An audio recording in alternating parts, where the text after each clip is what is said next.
எல்லாருக்கும் இந்த சண்டே ஆராதனைக்கு உங்களை வரவேற்றோம். இந்த புதிய நாளை நம்ம தேவனை துதித்து ஆராதித்து நம்ம வரவேற்கலாம். இந்த காலை வேளையிலே இந்த தேவனை ஆராதிக்கலாம். இந்த வேளையிலே ஆமா ராஜா, உங்களை வரவேற்றோம். இந்த காலை வேளையிலே உங்களை நாம் நினைக்கிறோம் ராஜா. நீர் எவ்வளவு நன்மை செய்து எங்களுடைய வாழ்க்கையில நீர் நன்மைகள் செய்து கொண்டீரே, அதுக்காக நன்றி ராஜா. செய்து கொண்டு கூட வரீரே, அதுக்காக நன்றி ராஜா. இந்த கால வேளையில நாங்க வேற வேற வீட்டுல இருந்தாலும் ராஜா, நாங்க ஒரே தேவனை நம்ம ஆராதிக்க வந்தோம் ராஜா. அந்த தேவனை நாம இந்த கால வேலை ஆராதிக்க வந்தோம், உங்களை உயர்த்த வந்தோம் ராஜா. நன்றி ராஜா. எவ்வளவு நல்ல தேவன் இல்லை நம் தேவன். அந்த தேவனை இந்த பாடலை பாடி தேவனை ஆராதிக்கலாம். இயேசு நல்லவர், இயேசு நல்லவர், இயேசு நல்லவர், என்றென்றும் மாறாதவர், அவர் என்றென்றும் மாறாதவர். இயேசு நல்லவர், இயேசு நல்லவர், என்றென்றும் மாறாதவர், அவர் என்றென்றும் மாறாதவர். குருடரின் கண்களை திறப்பவர், அவர் நல்லவர் நல்லவரே. செவிகளின் செவிகளை திறப்பவர், அவர் நல்லவர் நல்லவரே. குருடரின் கண்களை திறப்பவர், அவர் நல்லவர் நல்லவரே. செவிகளின் செவிகளை திறப்பவர், அவர் நல்லவர் நல்லவரே. அவர் நல்லவர், வல்லவர்,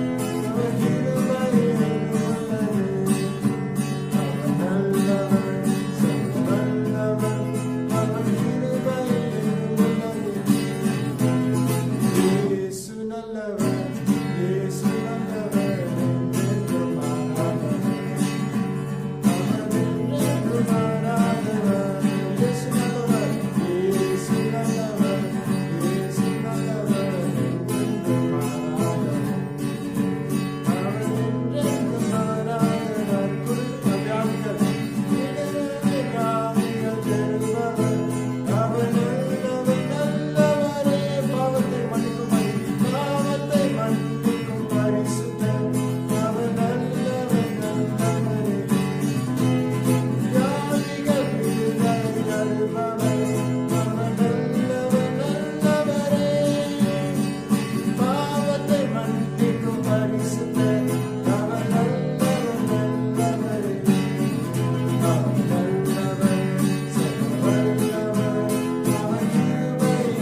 செலுத்தி உமக்கு ஆராதனை செலுத்துகிறோம் ராஜா.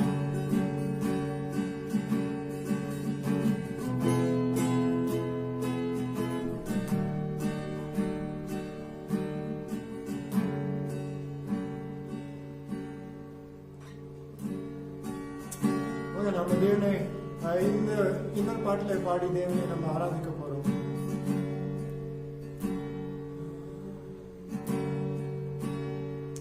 நம்ம இன்னொரு பாட்டில பாடி தேவனை ஆராதிக்க போறோம். God is good. We sing and shout it. இயேசு நல்லவர், பாடி துதிப்போம்.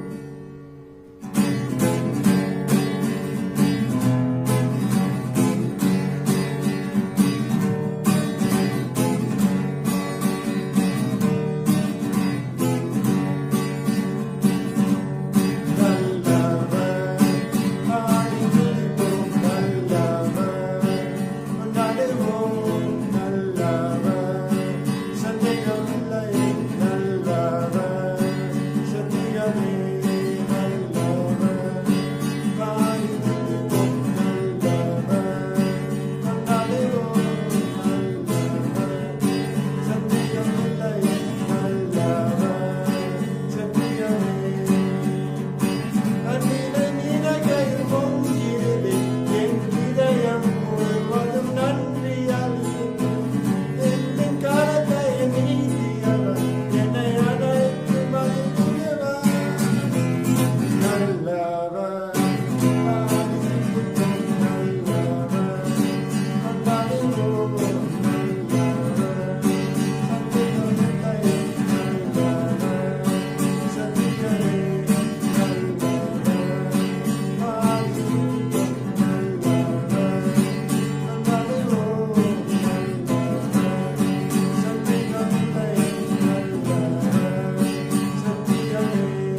காரியங்கள் அவர் ஒரு நல்ல தேவனாக இருக்கிறார் நம்ம மனதில் உயர்ந்து அது நம்ம அறிக்கை செய்யலாம்.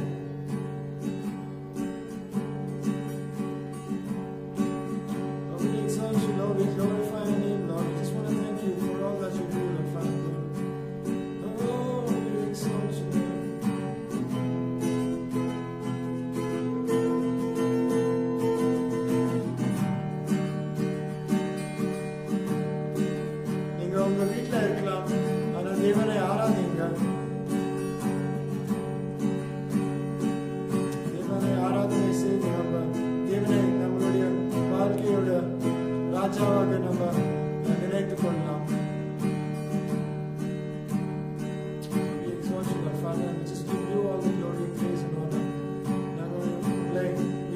ராஜா எங்களுடைய வாழ்க்கையில வந்து ஒரு நல்ல தேவனாக இருக்கிறேன். நன்றி ராஜா, எங்களை மீட்டு கொண்ட வந்த தேவனாக இருக்கிறேன். அதுக்காக நன்றி ராஜா. உங்களை இந்த காலங்களில் நம்ம ஆரம்பிக்கிறோம் ராஜா.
ராஜா, நீர் எங்களோட காப்புகிற தேவனாக இருக்கிறீங்க. நன்றி ராஜா. நீங்க எங்க கூட தொடர்ந்து நீங்க வருகிற தேவனாக இருக்கிறீங்க. நன்றி ராஜா. உங்கள் பாதம் கல்லில் இடராமல் காப்பு தேவனாக இருக்கிறீங்க. நன்றி ராஜா. என்ன சூழ்நிலையில் நாங்க போனாலும் ராஜா, நீர் எங்க கூட எங்களோட மேய்ப்பராக இருக்கிறீங்க. நன்றி ராஜா. அதுக்காக நன்றி ராஜா. இந்த கால வேளையில நாங்க உங்களை ஆராதிக்கிறோம், உங்களை மகிமைப்படுத்துகிறோம் ராஜா. ஏன்னா நீர் மாற்றம் தேவன் ராஜா, உண்மை உள்ள தேவனாக இருக்கிறேன். நன்றி ராஜா. நமக்கு ஒப்பானவர் யாரும் இல்லை ராஜா. அந்த ஜீவனுள்ள தேவனை நம்ம ஆராதிக்கும் வந்தோம், உங்களை ஆராதிக்கிறோம் ராஜா. நல்ல தேவன், வல்ல தேவன், எங்களோட தேவன், எங்களோட ராஜா, எங்களை தெரிந்து கொண்ட ஒரு அப்பா, எங்களுக்காக வந்த அப்பா. அதுக்காக நன்றி ராஜா. நீ செய்யற காரியங்களுக்காக எல்லாவற்றுக்காக நன்றி ராஜா. உங்களை நன்றி செலுத்தி ஆராதிக்கிறோம் ராஜா. நம்ம தொடர்ந்து தேவனை ஆராதிக்க போறோம். தேவனுடைய வசனத்தை நம்ம கேட்க போறோம்.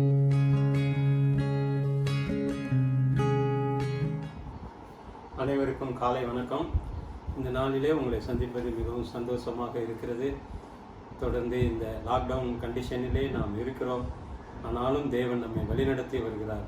தீமையான அனைத்தையுமே நன்மையாக மாற்றுகிறதான தேவன் நம்முடைய தேவன். அவர் தொடர்ந்து நம்மை வழிநடத்தி வருகிறார்.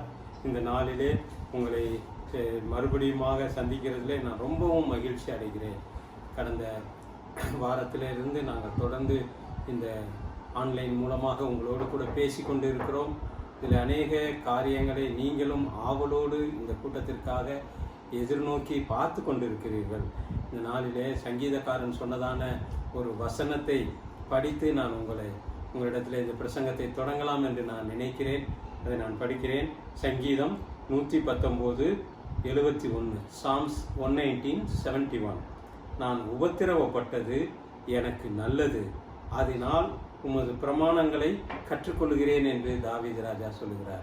ஏனென்றால் அவர் அநேக விதமான காரியங்களினாலே நொறுக்கப்பட்டு இருந்ததினால அவருடைய மனம் கிளேசம் அடைந்திருந்ததாக நாம் பார்க்கிறோம். 1 சாமுவேல் 30:6 நாம் பார்க்கும்போது தாவீது மிகவும் நெருக்கப்பட்டான்.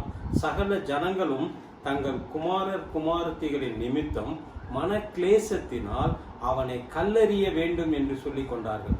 தாவீது தன் தேவனாகிய கர்த்தருக்குள்ளே தன்னை திடப்படுத்தி கொண்டான்.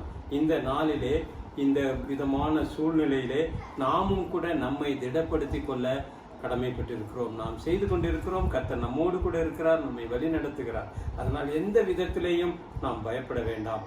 ஆனால் சில காரியங்களை நாம் பார்க்கும் பொழுது இந்த நாட்களிலே நமக்கு உபத்திரவப்பட்டது நல்லது, அதன் மூலம் உம்முடைய காரியங்களை கற்றுக்கொண்டேன் என்று சொன்ன தாவீதினுடைய அந்த வசனத்தின் பிரகாரம் நாம் இந்த நாளிலே நமக்கு அநேக நன்மையான காரியங்கள் நடந்திருக்கிறது. குறிப்பாக நாம் என்ன செய்தோம்? ஃபாஸ்டிங் இருக்கிறோம்.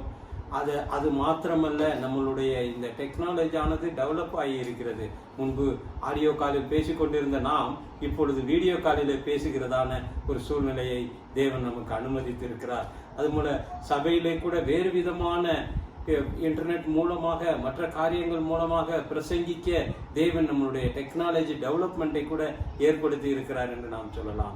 அநேக மக்களுக்கு நேரம் கிடைக்காமல் இருந்ததான சூழ்நிலையிலே இப்பொழுது நேரம் கிடைத்திருக்கிறது. அதன் மூலம் டிவி நிகழ்ச்சிகளிலே நாம் பார்க்கும் பொழுது, குறிப்பாக ஆவிக்குரிய டிவி நிகழ்ச்சிகளை நாம் பார்க்கும் பொழுது நமக்கு ஒரு பெரிய எழுப்புதல் ஏற்பட்டிருக்கிறது. கோடிக்கணக்கான ஜனங்களை ஒருங்கிணைத்து ஒரே நேரத்திலே பிரசங்கிக்கக்கூடியதான பிரசங்கிமார்களை தேவன் ஏற்படுத்தி இருக்கிறார். அநேகர் அதன் மூலம் பயனடைகிறார்கள். இது நன்மையாக காண்கிறது என்றதான இந்த ஒளிபரப்பை கேட்டவர்கள் சொல்லுகிறதாக நாம் பார்க்கிறோம். அதனால தேவன் நமக்கு இந்த விதமான கொரோனா நேரத்திலே கூட கர்த்தருடைய நாமத்தை மகிமைப்படுத்தும்படியாய், God's name is glorified in this time also, இல்லைங்களா? தேவனுடைய நாமத்தை நாம் மகிமைப்படுத்தும்படியான காரியங்களை தேவன் நமக்கு தந்திருக்கிறார். இந்த காரியத்திலே it may be a bad time, even then it is a bad time, God is made us a good time. நமக்கு என்ன தேவன் செய்திருக்கிறார் என்றால், ஒரு மோசமான நேரத்திலே கூட ஒரு நன்மையான நேரத்தை நமக்கு கொடுத்திருக்கார். குறிப்பாக சபைகள் இதன் மூலம் ஒன்றுபட்டிருக்கிறது. அதன் மூலம் மாத்திரம் அல்லாமல் நன்மையான காரியங்களை நாம் செய்யும்படியாக தேவன் நமக்கு உதவி இருக்கிறார். அதனால நாம் என்ன சொல்லுகிறோம் என்றால், it should not be a worst time, it is a best time. இது நமக்கு ஒரு மோசமான நேரம் அல்ல, நன்மையான ஒரு நேரமாக நாம் நினைத்து கொண்டிருக்கிறோம். இந்த நாளிலே நான் ஒரு காரியத்தை உங்களோடு கூட பகிர்ந்து கொள்ளலாம் என்று நான் நினைக்கிறேன். எரேமியா தீர்க்கதரிசி எழுதின புத்தகம் 15வது அதிகாரம் 19ஆம் வசனம். அதுல என்ன சொல்லுகிறது என்றால், இது நிமித்தம், அதாவது இந்த சூழ்நிலை நான் இப்படியாக எடுத்துக்கிறேன், இது நிமித்தம் என்றால் கொரோனாவின் சூழ்நிலையின் நிமித்தம் நீ திரும்பினால் நான் உன்னை திரும்ப சீர்படுத்துவேன் என்று தேவன் சொல்லுகிறார். நாம் எப்படியோ வாழ்ந்து கொண்டிருந்தோம், என்னென்னமான சூழ்நிலையிலே இருந்தோம், தேவனை தேடாமல் இருந்தோம். ஆனால் இப்பொழுது வீட்டிலிருந்து உபவாசித்து குடும்பமாக தேவனுடைய செய்தியை கேட்க, குடும்பமாக ஜெபிக்க தேவன் நம்மை அழைத்திருக்கிறார். அதனால நான் இந்த இது நிமித்தம் என்று சொல்லும் பொழுது கொரோனாவின் சூழ்நிலையின் நிமித்தம் என்று நான் சொல்லுகிறேன். நீ திரும்பினால் நான் உன்னை திரும்ப சீர்படுத்துவேன், என் முகத்துக்கு முன்பாக நீ நிலைத்திருப்பாய், நீ தீர்ப்பானதிலிருந்து விலையேற பெற்றதை பிரித்தெடுத்தால் என் வாய் போல் இருப்பாய். நாம் இந்த மோசமான நாட்களிலே ஒருவேளை நம்ம மோசமாய் நடந்து கொண்டிருந்ததான சூழ்நிலைகளிலே இருந்து தேவனுடைய பக்கம் நாம் திரும்பும் பொழுது கர்த்தருடைய வாயாக இருப்போம், கர்த்தருக்கு சாட்சியாக இருப்போம் என்றதான காரியத்தை நான் உங்களுக்கு சொல்ல விரும்புகிறேன் இந்த நாளிலே. அதனாலே இதற்கு நான் என்ன செய்ய வேண்டும் என்பது நம்மளுடைய கேள்வியாக இருக்கிறது. என்ன செய்யணும் என்றால், நாம் கொலேசியர் 4வது அதிகாரத்திலே 2 முதல் 6 வசனத்தை நான் இந்த நாளிலே தியானிக்க போகிறோம். அதாவது இதற்கு நான் என்ன செய்ய வேண்டும் என்றால், கர்த்தர் அந்த இடத்துல அந்த தொடக்கத்திலேயே ஒரு காரியத்தை சொல்கிறார். என்னவென்றால், இடைவிடாமல் ஜெபம் பண்ணுங்கள். என்ன செய்ய வேண்டும்? நாம் இடைவிடாமல் ஜெபம் பண்ண வேண்டும். டிவோட் யுவர்செல்ஃப் இன் பிரேயர். நாம் ஜெபத்திலே நம்முடைய நேரத்தை செலவு செய்ய வேண்டும் என்று தேவன் எதிர்பார்க்கிறார். நான் அந்த வசனத்தை உங்களுக்காக நான் படிக்கிறேன், மறுபடியும் சொல்கிறேன். கொலேசியன் 4th chapter verses 2 to 6. 2வது வசனத்தை நான் படிக்கிறேன். இடைவிடாமல் ஜெபம் பண்ணுங்கள், சோத்திரத்துடன் ஜெபத்தில் விழித்திருங்கள் என்று கர்த்தருடைய வசனம் சொல்லுகிறது. Devote yourself to the prayer, being watchful and thankful. நாம் செய்ய வேண்டியதான காரியம் என்னவென்றால், விழித்திருந்து உணர்வோடு உற்சாகத்தோடு நாம் ஜெபிக்க வேண்டியதாக இருக்கிறது. கிறிஸ்துவினுடைய 3வது வசனம், கிறிஸ்துவினுடைய ரகசியத்தின் நிமித்தம் கட்டப்பட்டிருக்கிற நான் அந்த ரகசியத்தை குறித்து பேச வேண்டிய பிரகாரமாய் பேசி அதை வெளிப்படுத்துவதற்கு, கிறிஸ்துவினுடைய ரகசியத்தின் நிமித்தம் இந்த இடத்துல நாம் பார்க்கும் பொழுது பவுல் என்ன செய்கிறார் என்றால், சிறையில் இருந்து எழுதுகிறார். பவுல் இந்த இடத்துல என் சிறையிருப்பை மாற்றும் என்று அவர் ஜெபிக்காமல், சுவிசேஷம் சொல்லும்படியான வாசலை திறக்க வேண்டும் என்று ஜெபிக்கிறார். என்னுடைய சிறையிருப்பை மாற்றும் என்று அவர் ஜெபிக்கவில்லை. அவர் என்ன சொல்லுகிறார்? இந்த சுவிசேஷத்தை அறிவிக்க கூடியதான சிறையிருப்பை மாற்றும் என்று சொல்லுகிறார். அதனால நாம் என்ன செய்ய வேண்டும் என்றால், கர்த்தருடைய வசனத்தை தெளிவாக நாம் சொல்ல கடமைப்பட்டிருக்கிறோம். நாம் இந்த நாளிலே சிறையிருப்புக்கு மாத்திரம் ஜெபிக்காதபடி சுவிசேஷத்தை அறிவிக்க கர்த்தர் வாசலை திறக்கும்படியாக நாம் ஜெபிக்கிறோம். திருவசனம் சொல்லும்படியான வாசலை நான் தேவன் திறந்தருளும்படி எங்களுக்காகவும் வேண்டிக் கொள்ளுங்கள் என்று சொல்கிறார். நாம் கர்த்தருடைய வசனத்தை எப்படியாக சொல்ல வேண்டும் என்றால், கிறிஸ்பன் கிளியராக சொல்ல வேண்டும். இந்த நாட்களிலே நாம் அதை கற்றுக்கொண்டிருக்கிறோம். நாம் சொல்லுவது, படிப்பது சில வேளைகளில் நமக்கே தெரியாதபடி நாம புரியாமல் இருக்கக்கூடாது. அந்த மாதிரியான காரியங்களை நாம் செய்யக்கூடாது. தெளிவாக அதே நேரத்திலே கர்த்தர் சொல்லுகிறதை சுருக்கமாக விளக்கமாக அதை நாம் சொல்ல அறிந்திருக்கிறோம். இதைத்தான் இந்த இடத்துல நான் உணர்ந்து கொள்கிறேன். திருவசனம் சொல்லும்படியான வாசலை தேவன் திறந்தருளும்படியாக எங்களுக்காகவும் வேண்டிக் கொள்ளு என்று பவுல் சொல்கிறார். அதனால நாம் இந்த மாதிரியாக ஜெபிக்க அழைக்கப்பட்டிருக்கிறோம். கர்த்தருடைய வசனத்தை, காரியத்தை நாம் சொல்ல தேவன் நமக்கு உதவி செய்யும்படியாக இந்த நாட்களிலே குறிப்பாக அதை பயன்படுத்தி கொள்ளும்படியாக நாம் ஜெபிக்க வேண்டும். அதன்படி நாம் தேவனிடத்திலே எதிர்பார்க்க வேண்டும். ஐந்தாவது வசனம் என்ன சொல்கிறது என்றால், புறம்பே இருக்கிறவர்களுக்கு முன்பாக ஞானமாய் நடந்து காலத்தை பிரயோஜனப்படுத்தி கொள்ளுங்கள் என்று. அதனால நாம் கூட இருக்கிறவர்கள் மற்றவர்கள் முன்பாக எப்படியாக நடக்க வேண்டும் என்று தேவ வசனம் சொல்லுகிறது என்றால், ஞானமாக நடந்து கொள்ள வேண்டும் என்று கர்த்தர் எதிர்பார்க்கிறார். அது கர்த்தருடைய வசனமே நமக்கு சொல்லுகிறது. அதனால இன்னொரு காரியத்தை நாம் பார்க்கிறோம். இந்த இடத்துல நாம் என்ன செய்ய வேண்டும் என்றால், காலத்தை பிரயோஜனப்படுத்தி கொள்ள வேண்டும். நாம் சும்மா தூங்கியோ மற்ற காரியங்களை செய்தோ மற்ற காரியங்களிலே நேரத்தை வீணடித்தோ செய்யக்கூடாது. ஏனென்றால் ஒவ்வொரு நாட்களையும் ஒவ்வொரு மணி துளிகளையும் குறித்து தேவன் நம்மிடத்திலே கணக்கு கொடுக்கிறவர்களா இருக்கிறோம் நாம்.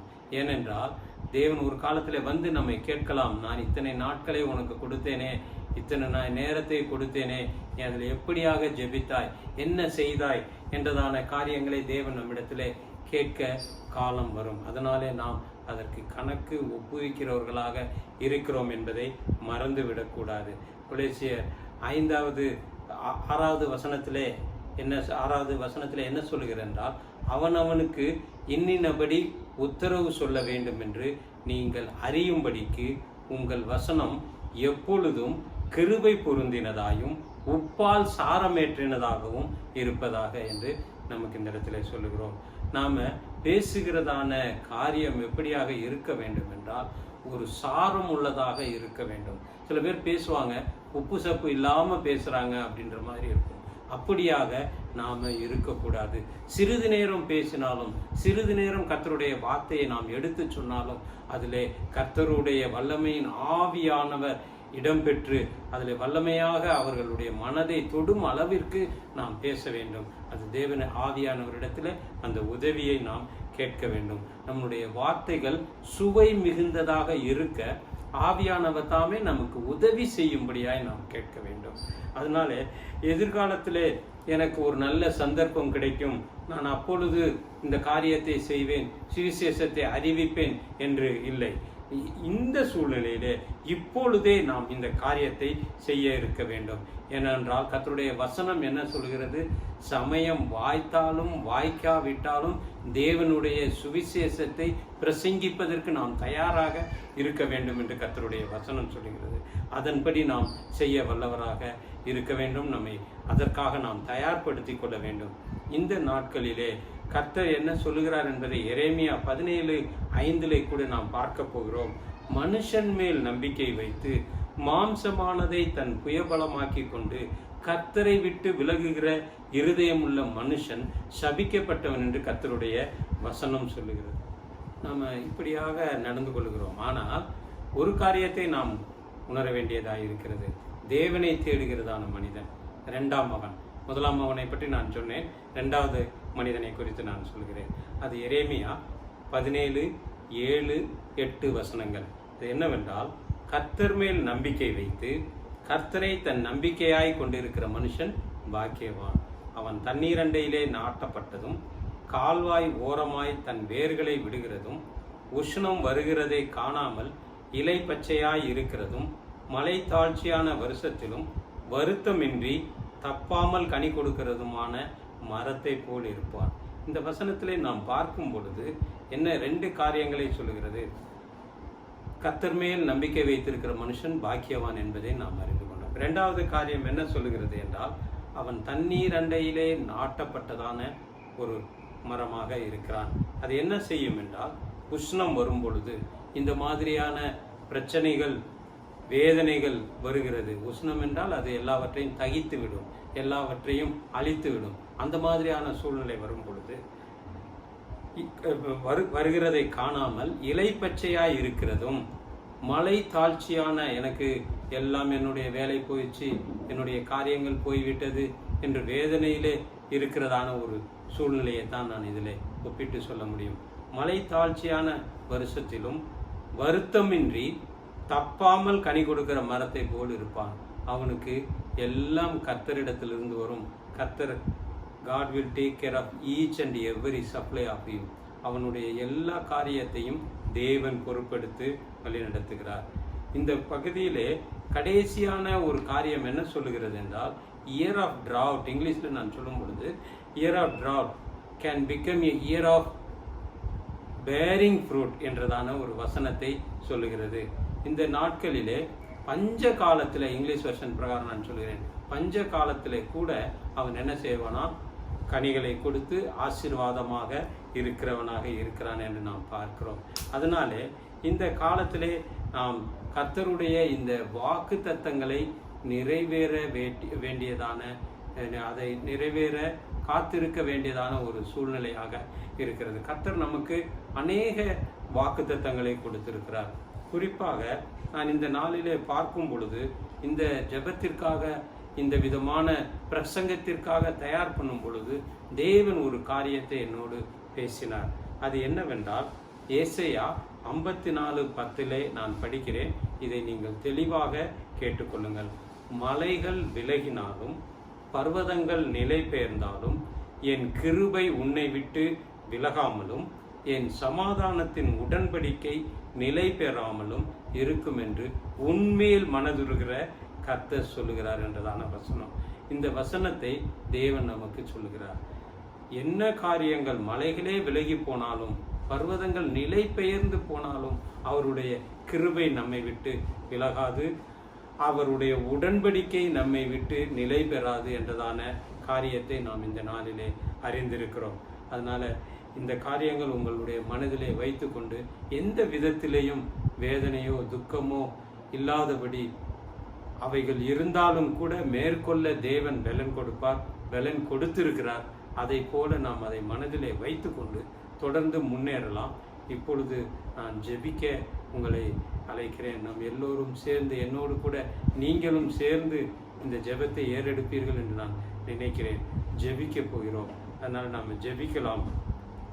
கர்த்தாவே, இந்த அருமையான நாளுக்காக உமக்கு நன்றி. நாங்கள் தொடக்கத்திலேயே கேட்டது போல, all the worst time will become a best time in our life, Lord. ஆண்டவரே, அந்த வண்ணமாக நீ செய்ய போகிறதற்காக உம்மை நாங்கள் நன்றியோடு துதிக்கிறோம். கிருபை நிறைந்த தேவனே, இரக்கமுள்ளதான தேவனே, ஆண்டவரே, எங்களோடு கூட நீர் இருப்பதற்காக நன்றி. இந்த சூழ்நிலையிலே எங்களையும் எங்களுடைய நாட்டையும் பாதுகாத்து வழிநடத்தி வருகிறீரே, அதற்காக உமக்கு நன்றி. எங்களுடைய தலைவர்களுக்காக கூட நாங்கள் ஜெபிக்கிறோம். ஆண்டவரே, அவர்களுக்கு ஏற்றதான ஞானத்தை கொடுத்து அவர்களை வழிநடத்தும்படியாய் நாங்கள் ஜெபிக்கிறோம். எங்களுக்கு கூட ஆண்டவரே இருக்கிறதான தேவைகளை இது நாள் வரையும் சந்தித்ததான தேவன், தொடர்ந்து நீர் எங்களுக்கு சந்தித்து வழிநடத்துவதற்காக நன்றி.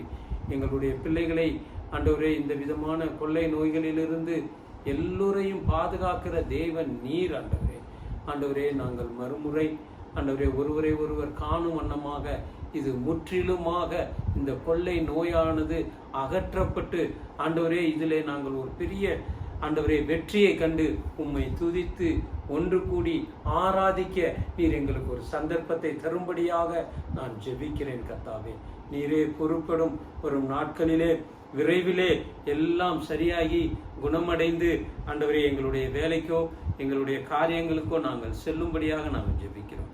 நீரே இவைகளை பொறுப்பெடுத்துக் கொள்ளும். பொறுப்பெடுப்பதற்காக நன்றி ராஜா. நன்றியோடு உம்மை துதித்து தோத்தரித்து உம்முடைய நாமத்தை நாங்கள் உயர்த்துகிறோம். கர்த்தாவே, நம்முடைய கர்த்தராகிய இயேசு கிறிஸ்துவின் கிருபையும் பிதாவாகிய தேவனுடைய அன்பும் பரிசுத்த ஆவியானவருடைய அந்யோன்ய ஐக்கியமும் உங்களோடும் என்னோடும் கூட தொடர்ந்து இருக்கும்படியாய் நான் ஜெபிக்கிறேன். இயேசுவின் மூலம் ஜெபிக்கிறேன், ஜீவனுள்ள பிதாவே. ஆமென்.